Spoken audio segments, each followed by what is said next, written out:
Dear Ernest, I'm having trouble with my boyfriend. We've been dating 9 months, and I'm basically living at his house, with his 2 kids and 2 dogs. We get along pretty well most of the time, but sometimes he just seems unhappy with me, and I don't know why. Lately, he's been saying I'm not romantic, and honestly, I don't understand what he's looking for. Sometimes I feel like he's creating problems. Before we touch the not romantic comment, let's get the full picture on the table. What else is going on between you two, in the house, with your own week, even the small stuff you'd normally wave off? Not much. I want my career to take off, but he's supportive of that. He takes care of everything, so that's nice. Though sometimes I wonder if he's a narcissist. He was so nice when we met, showered me with attention, and now he seems grumpy with me a lot. He takes care of everything. Sit with that phrase. I hear gratitude, but I also hear that you might be a bit of a guest in his life. His house, his kids, his dogs, his systems. You're living there, but is it yours? And here's what I see underneath all of it.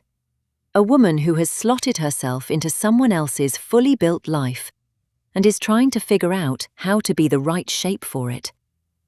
When he's happy, you're okay. When he's grumpy, you scan yourself for what's wrong. You're managing his moods. You're auditioning. There's a belief running under this that sounds like, it's my job to keep him happy, and if he's not happy, I'm doing something wrong. Does that land? Yes, and I did ask him what he means by not romantic. He says I don't do anything for him, like buy him something randomly. Good. You asked, and he told you. He wants small, spontaneous gestures. A thing you picked up because it made you think of him. That's a concrete, answerable request. It's not a mystery. But notice, you told me his answer, and in the same breath said you don't understand what he's looking for. So the confusion isn't about what he wants, it's about something else. When he said that, what did you feel? Not think, feel. It's still somehow confusing. I felt a little defensive, like he was speaking another language. I'm here. I'm nice to him. I love him. There it is. I'm here.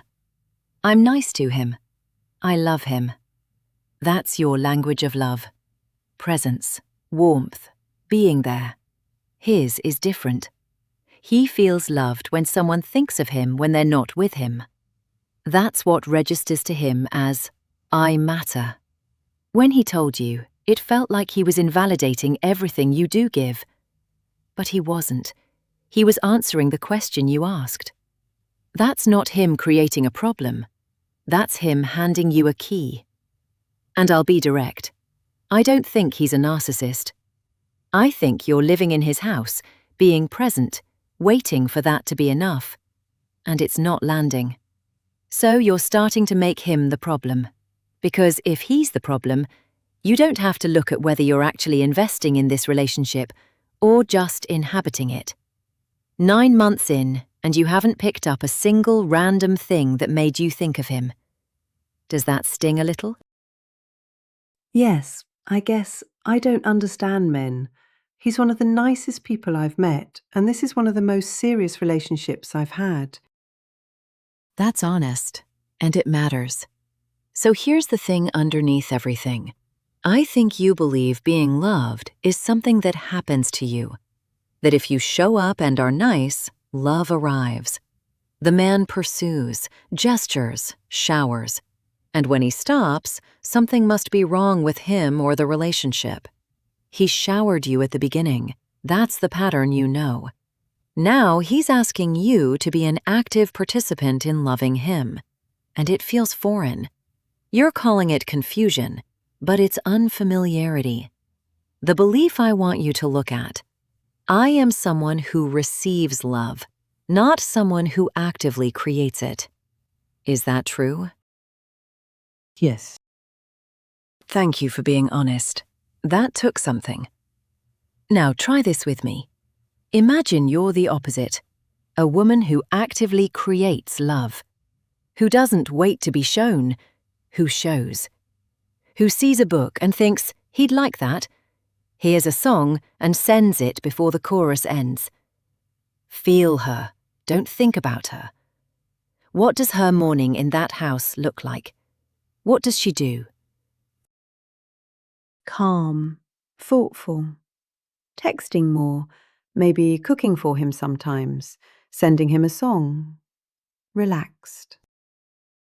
Yes, and notice she's relaxed. That's the tell. The version of you that scans his mood and wonders if he's a narcissist is tense. She's auditioning. The woman you just described is choosing him. When you choose someone, you stop scanning them. You're too busy showing up. That song you'd send, what comes to mind right now? Save it for later. Send it to him today, as the first act of the woman you just described. Here's the whole thing, clearly. The belief you've been living inside is, I am someone who receives love. The one you're stepping into is, I create love. Say it to yourself and feel the difference. From that place, look back at what you brought me. He's not grumpy because he's a narcissist. He's grumpy because he's been the only one generating the relationship for 9 months, and he finally told you what would fill his tank. That's not a problem he's creating. That's an invitation. And the house stops feeling like somewhere you're a guest the moment you start actively loving the people in it. Presence makes you a resident. Creation makes it yours too. 3 things in the next 24 hours and this week. 1. Send him that song today. 2. When you're out without him, buy him something small, good chocolate, a book, and give it to him with no occasion. 3. Do one thing with the kids or the dogs that's yours. Cook them something. Take a dog on a walk that's your idea. Something that says, I live here too, and I'm choosing this. The narcissist question, leave it. That was the old belief protecting itself by making him the problem. He's the man you love, and he told you how to love him. That's a gift. Today you have a song to send.